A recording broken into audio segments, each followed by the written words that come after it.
Capítulo 14. La Navidad de 1943 y el Año Nuevo de 1944 pasaron como el tic-tac de un triste reloj. La monotonía del invierno se impuso con días en su mayoría grises, tardes deprimentes y noches eternas. Desde que Carl y yo regresamos al Berghof, experimentábamos pocas alegrías y ninguno de los placeres que alguien que condujera una vida normal esperaría para esa temporada. Pero al preguntarme qué era lo normal, no podía encontrar una buena respuesta. El mundo se estaba viniendo abajo. ¿Cómo podía quejarme cuando tantos estaban sufriendo? Cada vez que tenía deseos de llorar o de quejarme de mi situación, pensaba en aquellos que no tenían qué comer ni dónde quedarse en medio del invierno, en aquellos que quizá no tenían más que un par de tablones para protegerse de los gélidos y crueles vientos. Vi poco a Hitler durante los primeros meses de 1944, cosa que me pareció magnífica. Viajó de vuelta a la Guardia del Lobo, dejándonos a unos cuantos en el Berghof con Eva. Los oficiales que confiaban en Karl le contaron que ahora resultaba imposible llevarse bien con el Führer, sin importar dónde se encontrara. Se mostraba hosco e irritable, y siempre alejaba la culpa de él y la dirigía hacia sus subalternos. Hitler, el infalible, no podía hacer nada mal.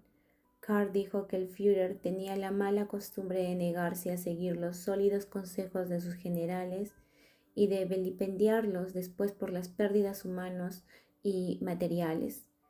Estaban condenados con su incapacidad para escucharlos, por su creencia en su propia omnipotencia. También era un desastre como estadista, pues era un tirano sobre las tierras que conquistaba. Sus gobiernos títeres eran poco más que máquinas de muerte dirigidas contra cualquiera que se resistiera a su puño de hierro. Nunca averiguamos quién colocó el veneno en la taza de Hitler. Tampoco lo hicieron las SS. Surgían tantos focos de resistencia distintos que era imposible distinguir quién podría ser el responsable.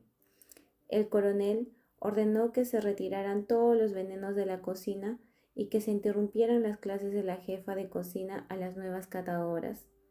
Me preocupa más el Führer que cualquier catadora, dijo. Si se mueren, se mueren. La jefa estaba furiosa, pero sus protestas no surtieron efecto alguno. Al principio sospeché que alguien de la cocina, quizá incluso Else, había intentado envenenar a Hitler, pero cuando observé su amable cara y su comportamiento servil, supe que nunca cometería semejante acción. Por otro lado, aquellos que eran leales al Führer, como el coronel, siguieron siguiéndolo a ultranza y estaban más allá de toda sospecha. Lucharían por el Reich hasta la muerte. Karl y yo decidimos que nos mantendríamos aislados durante el resto del invierno y que no nos arriesgaríamos más. Era demasiado peligroso y se despertaron muchas sospechas sobre el personal de la cocina. Karl me aseguró que el plan que estábamos esperando se llevaría a cabo pronto, por eso debíamos ser pacientes y proceder con cautela.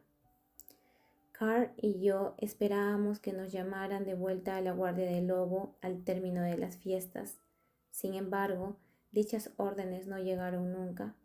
A finales de febrero de 1944, Hitler regresó al Berghof. El pésimo estado de ánimo de la casa siguió igual a pesar del intermitente deshielo y las briznas de pasto que se asomaban entre la nieve. Aunque los días duraban más y el sol brillaba con más fuerza, unas pesadas nubes de melancolía flotaban sobre el retiro de montaña. En ocasiones, Eva y sus amigos, el personal de las SS, Göring, Bormann, Speer y otros se asoleaban en la terraza, pues los días eran cada vez más cálidos.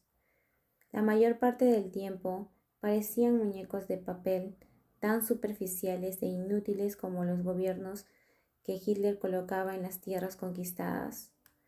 Me imaginaba que estos oficiales y dignatarios venían al Berghof para escuchar a Hitler, para arrastrarse y humillarse ante él y para ejecutar sus órdenes, creyeran en ellas o no.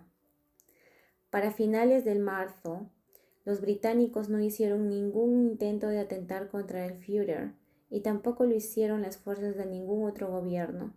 Kahr hacía alusiones a que podían estar gestándose otros planes para acabar con la vida de Hitler por parte de otros oficiales de la SS, además de aquel en el que él estaba involucrado. Las SS y sus divisiones se estaban fracturando a causa de su hambre de poder. La cadena de mando era bizantina y maquiavélica. Con frecuencia, sus líderes no estaban al tanto de lo que hacían sus compañeros oficiales.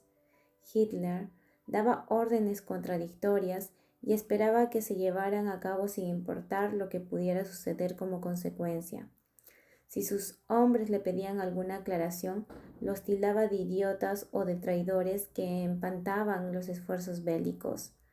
Increíblemente, Kahr me dijo que los generales hablaban en susurros acerca de un ataque en el frente occidental que los aliados podrían estar planeando. Hitler sabía de los rumores y se burlaba de semejante posibilidad. Según él, Francia era impenetrable. Nuestro estado de ánimo mejoró el 6 de junio de 1944, cuando las noticias de la invasión de Normandía por parte de los aliados llegaron al Berghof. Kahr ocultaba su felicidad cuando estaba en compañía de los demás oficiales, pero conmigo se mostraba eufórico. Intuía que Hitler no podía ganar la guerra en dos frentes.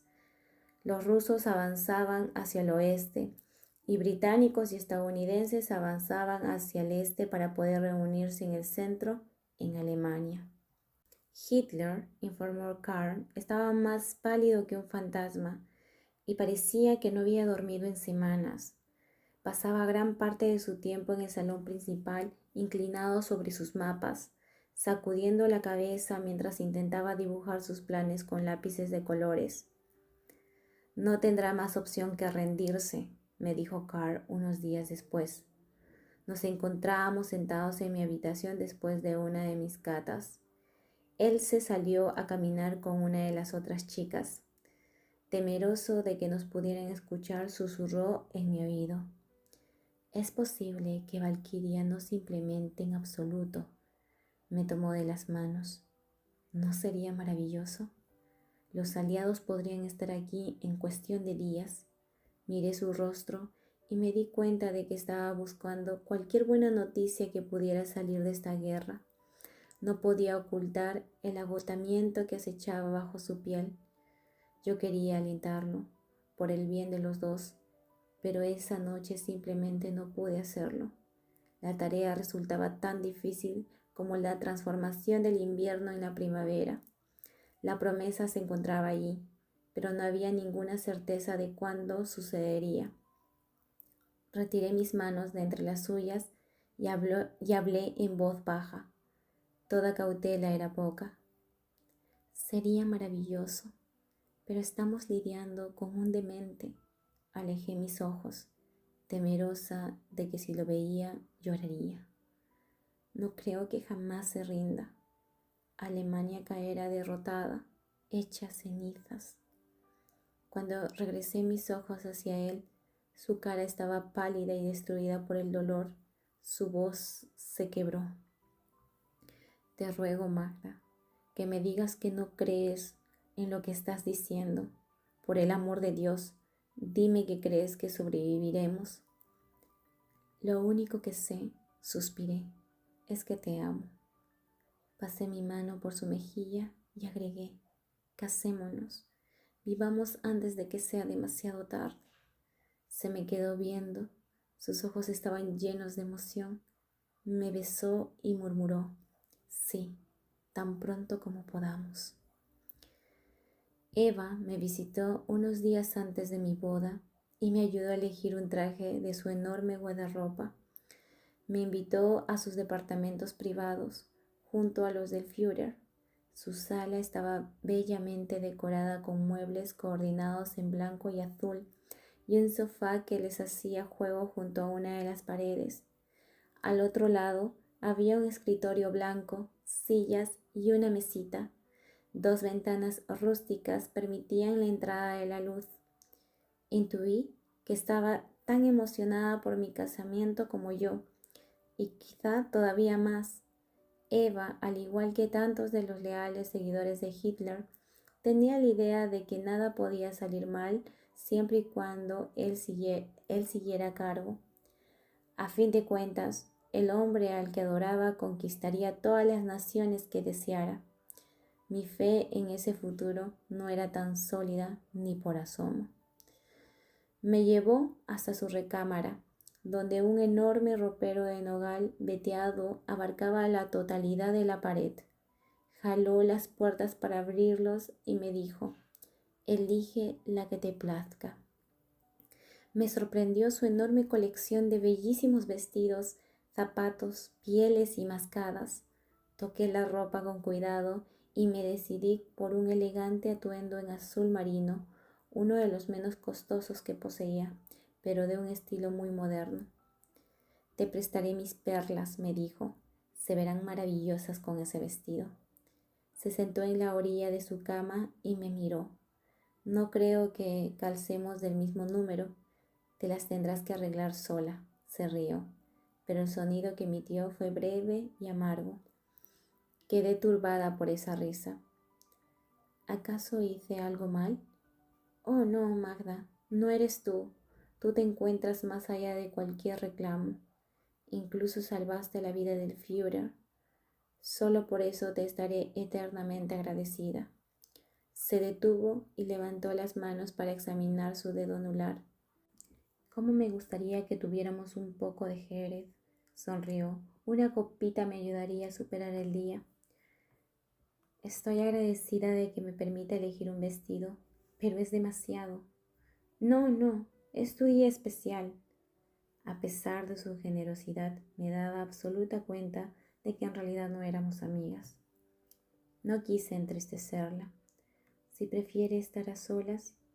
Se levantó de la cama y corrió hacia mí. «No, no, no te vayas». Tomó mis manos entre las suyas. ¿Que no te das cuenta? Te tengo envidia. Estás a punto de casarte con el hombre que amas, y un hombre de los más guapo, debo admitir. Se sonrojó. Yo no tengo una boda ni un matrimonio que anticipar, porque el Führer se rehúsa a poner una fecha mientras estamos en guerra. Sus deberes son demasiado importantes. Hay tanto trabajo que hacer por Alemania que el líder del Reich no puede ocuparse de asuntos tan triviales como el amor. Las excusas siempre son las mismas. Soltó mis manos y regresó a su cama, hundiéndose en ella con desesperación. Por un instante le tuve lástima y quise ayudarla. Comprendí cómo debía de sentirse. Sin embargo, mi preocupación se desvaneció casi al instante. ¿Cómo podía compadecerme por una mujer que estaba enamorada de un tirano? Eva insistía en ir por el camino que ella eligió. Quizás estaba cegada por Hitler, felizmente ajena a lo que estaba pasando en el mundo, pero también decidía ignorar la guerra y sus horrores en beneficio del hombre al que amaba. ¿Acaso también estaba enamorada de la promesa del poder? Llamó a uno de sus sirvientes, una mujer de mediana edad, bien instruida en la sumisión. Entró en el cuarto, hizo una caravana frente a nosotras y tomó mis medidas obedeciendo a las órdenes de mi anfitriona. El vestido habría de mandarse a Múnich para que lo modificaran. Para el momento en el que me marché, parecía de mejor humor. «Antes de que te vayas, tengo algo que mostrarte», señaló un cofre de cedro al pie de su cama. Se hincó frente a él y lo abrió con cuidado, con reverencia, como si me estuviera mostrando un secreto. Levantó un precioso vestido de boda blanco que estaba sobre sus diarios forrados en piel y de una caja de cubertería de plata. Sostuvo junto a su cuerpo la parte superior, hecha en encaje, y se miró al espejo. Así es como me veré en mi boda. ¿Te gusta? Asintió con la cabeza y rió como la Eva que siempre había conocido. De veras se veía preciosa, con su cara ovalada y sus rizos castaños destacados por el vestido. Es bellísimo, comenté. Una vez más sentí compasión por ella, pero me pregunté cómo podía seguir viviendo tan alegremente en su fantasía, incapaz de ver la realidad de lo que estaba sucediendo en su alrededor. Era como un caballo con anteojeras, imposibilitada para ver más allá de una estrecha visión. Yo estaba segura que el Führer jamás se casaría con ella, pero no podía decirlo. En lugar de eso, agregué, que el hombre a quien desea desposar pueda reconocer su belleza. No necesito más, respondió al tiempo que me besaba en la mejilla. Con cuidado, dobló el vestido y volvió a meterlo en el baúl. Le di las gracias y dejé sus habitaciones sintiendo que había pasado mi tiempo con un fantasma. Hitler jamás se casaría con Eva. Moriría tan sola como el día en que llegó al Berghof. La mañana de nuestra boda, un bombardero inglés sobrevoló el Berghof y por unos momentos pensamos que nuestra ceremonia vespertina tendría que posponerse. Se le dio aviso a Hitler, quien ordenó que se activaran las máquinas de niebla. Durante varias horas, una espesa neblina cubrió la residencia y los edificios circundantes. Todo el mundo bajó al refugio antiaéreo de manera obediente. Hitler se quedó al final de las escaleras, mirando hacia el cielo lechoso, mientras el resto de nosotros esperábamos abajo. No dejaron caer ninguna bomba y sonó el final de la crisis. Carl y yo nos casamos a las 4 de la tarde del 14 de junio en el salón principal. Después de que se disipara la niebla artificial, el sol brilló glorioso. Unas nubes tan blancas como borreguitos, con sus algodonosas colitas atrapados en los picos de las montañas, flotaban por el gran cielo azul. Hitler ordenó que se bajara la enorme ventana para que el fresco aire alpino pudiera entrar en la habitación.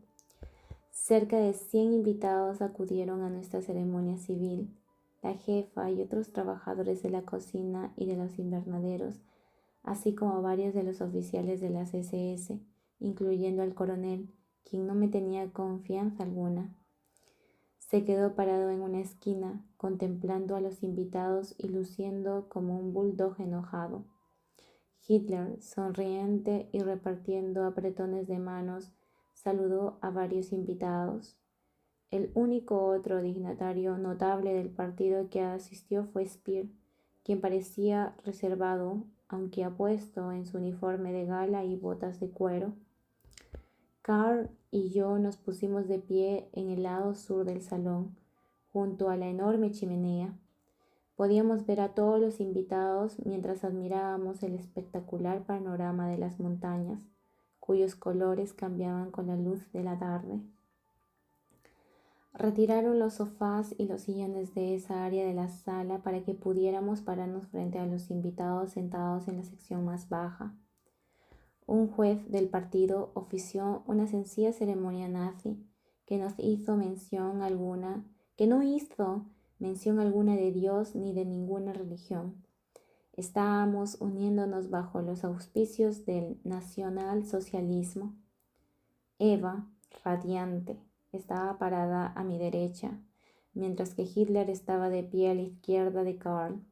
Mi apuesto soldado sonreía orgulloso, reflejando el amor que yo sentía por él. Junto a Karl nada importaba. Por el rabillo del ojo vi al líder del Reich, quien asistió y sonrió durante toda la ceremonia. Era como un padre amable y amoroso. Nos dimos un beso, una breve promesa de lo que habría de venir, y nuestro matrimonio quedó sellado. Nuestras nupcias tomaron solo 20 minutos. Por orden de Hitler, se colocó una mesa con pasteles decorados y champaña. Unos sirvientes en trajes blancos sirvieron a los invitados que platicaban. Todo el mundo estuvo de acuerdo en que nuestra boda fue el evento más festivo que se celebró en el Berghof desde nuestro retorno a finales del año anterior.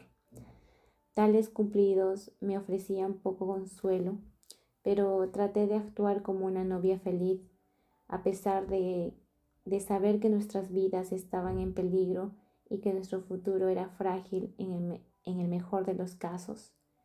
Saludé a todos con una sonrisa y un beso. Incluso me acerqué al coronel, que estaba refunfuñando en una esquina. Su mirada era dura y fría, pero extendí mi mano hacia él, que la tomó. Felicidades, señorita, dijo con hielo en la voz. Sonreí y le di un beso en la mejilla, sintiéndome como Judas. Hitler no se quedó mucho tiempo. Eva estuvo a su lado a toda hora, tomando fotografías de lo que podía. Incluso Hoffmann, el regordete fotógrafo de Hitler, estaba ahí, tomando fotografías oficiales. Karl extendió su brazo para hacerle el saludo oficial nazi cuando se acercó Hitler. El Führer me besó en ambas mejillas y después le dio un apretón de manos a Karl. Nos felicitó y nos regaló 2 alianzas de plata con su nombre grabado en su interior. Nos dejó con las siguientes palabras: larga vida, hijo mío, hija mía. Espero que le den una amplia descendencia al Reich. Eva se limpió las lágrimas de los ojos mientras se alejaban.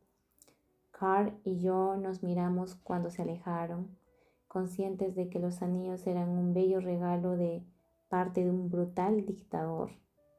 Ninguno de nosotros estaba segura. Quería que nuestros sentimientos por Hitler arruinaran la poca felicidad que tendríamos en ese día. Esa noche nos mudamos a un pequeño departamento para parejas casadas, lejos del Berghof y de los dormitorios de la SS. Al caer la oscuridad hicimos el amor como si se tratara de nuestra última noche juntos. Sabíamos que nuestras alegrías eran fugaces y que nuestra vida como pareja podía terminar en cualquier momento. Cerca de un mes después partimos hacia la Guardia del Lobo. La rutina fue la misma: viajar por el tren por la noche y llegar a Rastenburg por la mañana. Hitler permaneció encerrado en su tren privado con algunos de sus más altos oficiales, asistentes, sirvientes y personal de seguridad. El personal de cocina y además trabajadores lo seguían en un segundo tren. Eva no estaba a bordo de ninguno de los dos. Supuse que se quedaría en el Berghof por un tiempo antes de regresar a su hogar en Múnich. Karl y yo viajamos en un compartimento dormitorio separado, apretado e incómodo. No dejó de dar vueltas en sueños y me mantuvo despierta durante la mayor parte del viaje. Le pregunté qué sucedía, pero no quiso decirme. Solo después de que llegamos a la Guardia del Lobo, se sintió con libertad de hablar. Platicamos mientras caminábamos a nuestra pequeña habitación, cerca del extremo oeste del complejo, lejos de la zona de seguridad de Hitler. No tardará en suceder, susurró. Seguí caminando como si sus palabras carecieran de importancia, aunque estremecieron mi mundo entero. ¿Valquiria? Así es. Karl mantuvo la vista en la residencia que estaba frente a nosotros. Una vez que entramos, no podremos hablar más. Ya resulta peligroso hablar en cualquier sitio. Creemos que la Gestapo lo sabe. Me tomó del codo. Detente un momento. Hice lo que me pidió, con mi corazón retumbando en el pecho. Podría suceder cualquier día de estos, aunque las circunstancias podrían cambiar, pero por ahora está decidido. Mis pies se detuvieron como si estuvieran hundiéndose en cemento. Tenía que mantener la calma. ¿Esta semana? ¿Qué vamos a hacer? Karl tomó mi maleta y la dejó en el piso. Colocó la suya junto a la mía. Actuar como si estuviésemos enamorados. Dame un beso. Sonreí, pero le dije: Este no es momento para bromas. Sabes que te amo. Se quitó la gorra, la puso sobre su maleta y me tomó entre sus brazos. Ahora es el momento perfecto para que te rías. Todavía no me besas. Miré por encima del hombro de Carl y vi a unos cuantos oficiales de seguridad caminando sobre el sendero. Besé a Carl mientras pasaban junto a nosotros. Nos separamos cuando una nube ocultó el sol y arrojó una sombra sobre nosotros. El bosque que rodeaba cuartel era oscuro de por sí. Ahora parecía arrojado a un mundo subterráneo de verdes y cafés, con la vegetación cerrándose a nuestro alrededor y el campamento ahogándonos bajo su oscuro manto. Carl miró en todas las direcciones y no volvió a decir palabra hasta que quedó convencido de que no hubiese nadie cerca. El éxito de nuestra empresa depende de un solo factor: la muerte de Hitler. Al fin todos están de acuerdo, debe morir ahora mismo. ¿Y los demás? El tiempo se está acabando. Si no actuamos de inmediato, es posible que jamás tengamos otra oportunidad. Ya hubo multitud de intentos y siempre hay algo que marcha mal. Hitler abandona la habitación de manera inesperada, o no se presenta a la cita, o Himmler y Göring no están ahí. Ya no hay más excusas, no podemos esperar más. Los que idearon el plan establecerán un nuevo gobierno. La Wehrmacht no tendrá otra opción más que seguir las órdenes de los nuevos líderes. Esperamos que haya cierta resistencia, pero arrestaremos a Göring y a los demás, y Alemania se rendirá a los aliados por el bien del pueblo. Si por cualquier razón Valkyria fracasa, tendrás que cuidarte de ti misma, Magda. Me sobrecogió una oleada de emociones. Vi el rostro de un ángel vengador que caería destruido o volaría lejos de ahí después de que el plan se pusiera en marcha. Sentía miedo por las palabras de Carl, feliz y triste al mismo tiempo. Feliz porque una época tan horrible pudiera llegar a su fin. Triste porque tuviéramos tan poco tiempo para estar juntos antes de que el mundo se nos viniera encima. Toqué su cara, emocionada de ver su sonrisa y la vida en sus ojos azules que destruían la penumbra que nos rodeaba. Debes salvarte a ti misma sin importar lo que pueda suceder a mí. Siguió. Si muero, debes seguir adelante. Si nos separan, debemos comunicarnos solos y es seguro. No tenemos ninguna otra opción hasta que Hitler esté muerto o el Reich caiga derrotado. ¿Y a dónde iré sin ti?, dije, al mismo tiempo que se quebraba mi voz. Me tomó de los hombros y me miró con fiereza. Hazte caso a ti misma. Eres fuerte, Magda. Lo supe desde el momento en que te conocí, desde el momento en que vi tus fotografías. Sabrás a dónde ir y qué hacer, y quizá tendrás más de una vida que salvar. Bajó su mano y acarició mi vientre. Se cerró mi garganta y un escalofrío recorrió todo mi cuerpo. ¿Un bebé? ¿Cómo? Debes seguir adelante. Pronto nos daremos cuenta de si el destino está empeñado en separarnos. Recogió nuestras maletas y empezamos a caminar hacia la residencia de nuevo. ¿Cómo es que sabes lo del bebé?, pregunté. Mientras hablábamos, estuve seguro de ello. Sollocé unos instantes y después me recompuse lo mejor que pude. Tomé mi maleta de su mano. No soy una inválida. Entramos a nuestra pequeña habitación, que contenía poco más que una cama, un escritorio y una silla. Por lo menos tenía una ventana que daba al este, al bosque. No podía ver el búnker del Führer, el comedor, el teatro, ni ninguna de las demás edificaciones. Tan bien ocultos estaban los alrededores en el verde profundo de los árboles. Solo podía ver a una masa de color esmeralda profundo por la ventana y preguntarme qué sería de nosotros. El 20 de julio explotó la bomba. La detonación sacudió el campamento entero. Estaba sentada con Else y algunas de las otras chicas en una banca de madera afuera del comedor después de la cata de la mañana, pero antes de la comida de mediodía.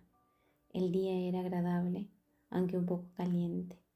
Al principio pensamos que la explosión podía deberse a una de las miles de minas terrestres que rodeaban la guardia del lobo, pero aquel sonido era diferente. Escuchábamos la explosión de las minas a todas horas del día y de la noche, cuando algún animal incauto pisaba una de ellas sin querer. Esta detonación sonó más fuerte y más cerca. La siguieron unas voces alarmadas, no gritos, ninguna de las cuales pertenecía a una mujer. Al oeste se infló una columna de humo que luego se dispersó en el aire como un velo gris. El corazón me dio un vuelco y me aferré a la orilla de la banca. Pensé en Carl y en si estaría muerto. Sabía que los conspiradores habían puesto en marcha la operación Valquiria. Él se brincó de la banca y corrió hacia el humo. Yo quería seguirla, pero no pude hacerlo. Me quedé paralizada en la banca. Corrió varios metros hacia el sonido y después nos hizo gestos a mí y a las demás chicas. Dios mío, creo que alguien asesinó al Führer. Gritos de auxilio llenaron el aire. La gente corría ciegos en todas direcciones, tanto hacia la explosión como lejos de ella. Imaginé lo peor. Carl, despedazado por completo, muerto sobre el pasto o apilado en una montaña de cuerpos ensangrentados. No sabíamos dónde tuvo lugar la explosión. Führer, Führer, gritaban varios soldados con voces cargadas de emoción. Me levanté despacio de la banca y avancé hacia el caos. Mis piernas me impulsaban hacia adelante como en un trance, como si fuera una sonámbula. Aceleré a medida que caminaba por el sendero, frente al cine, las vías férreas y las cocheras. No pude ir más lejos porque las SS me mantuvieron alejada y obligaron a regresar a todos los que se acercaron. Nos quedamos de pie como si fuésemos ajenos, como prisioneros que miraban a través de una reja. El aire punzante olía a algo que nunca había respirado. Se sentía espeso, lleno de químicos y con el aroma característico del fuego. Disipé el humo con las manos y traté de ver más allá de la reja. Frente a mí se desplegaron unas imágenes similares a las visiones que se tienen al entrar en un cuarto oscurecido.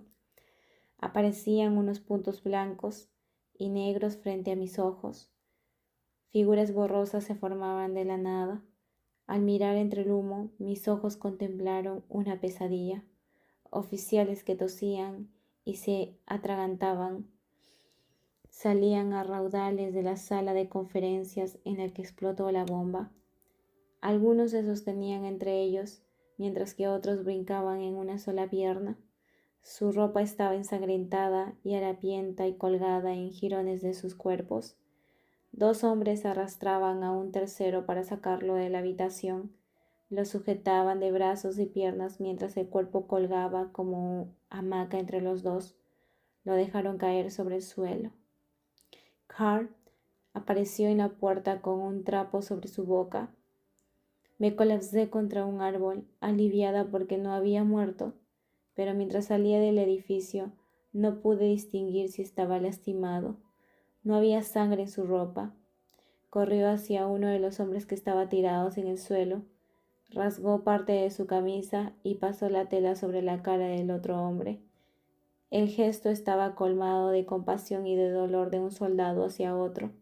Podía verlo en la forma de arquearse de Carl, en la manera en que su espalda se inclinaba sobre el otro cuerpo.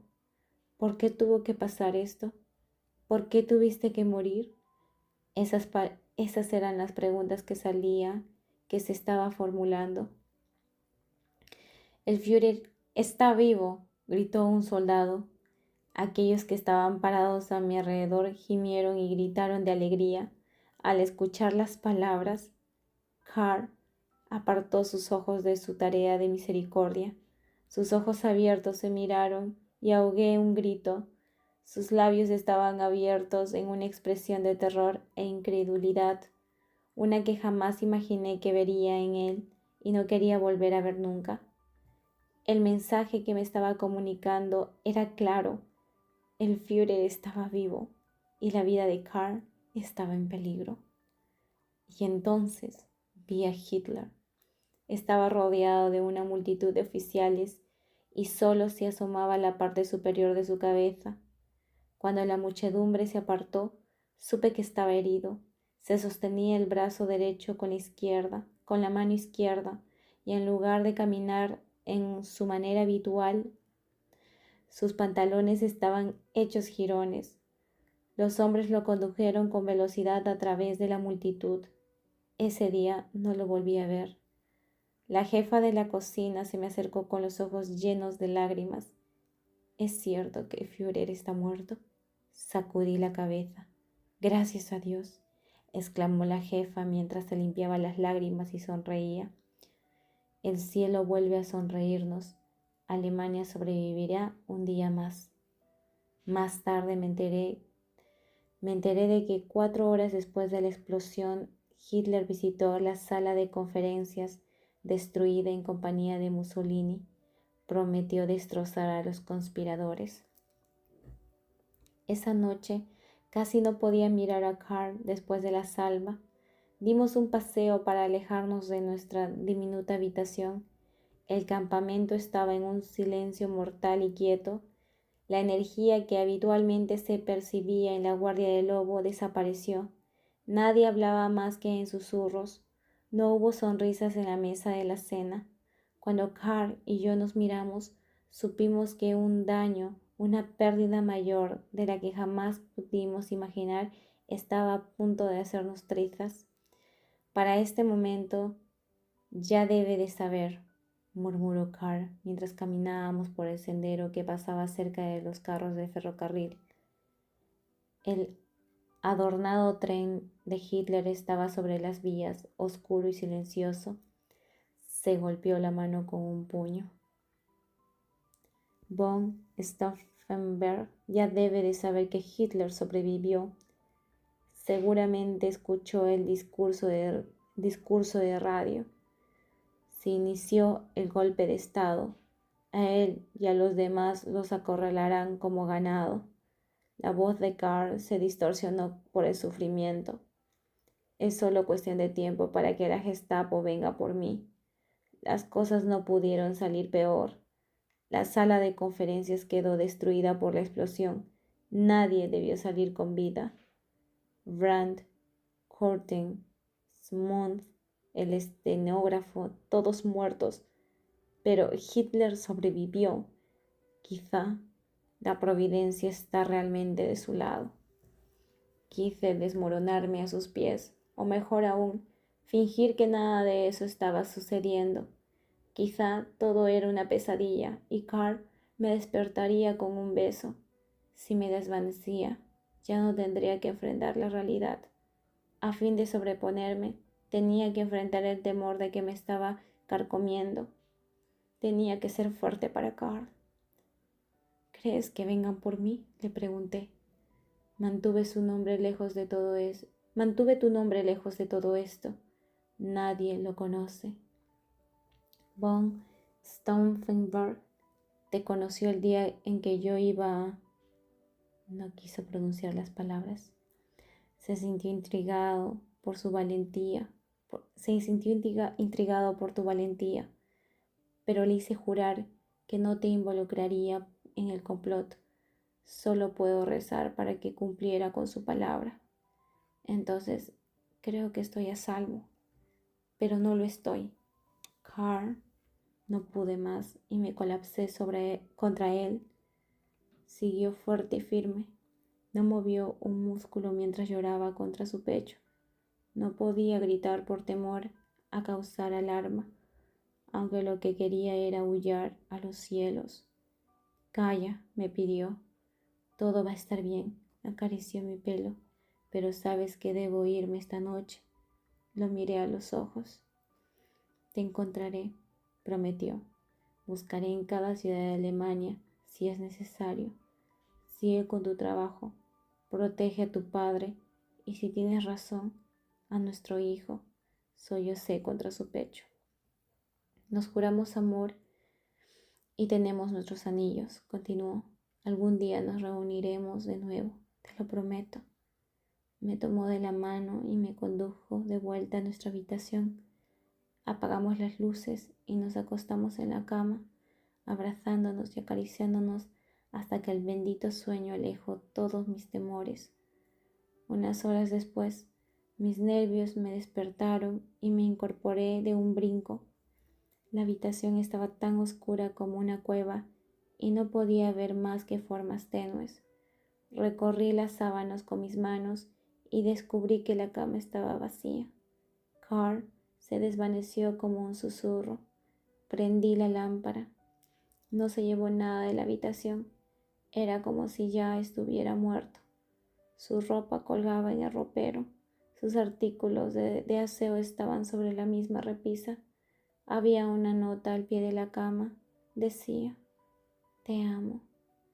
La sostuve contra mi pecho y sollocé hasta que la noche me arrastró de nuevo a sus profundidades.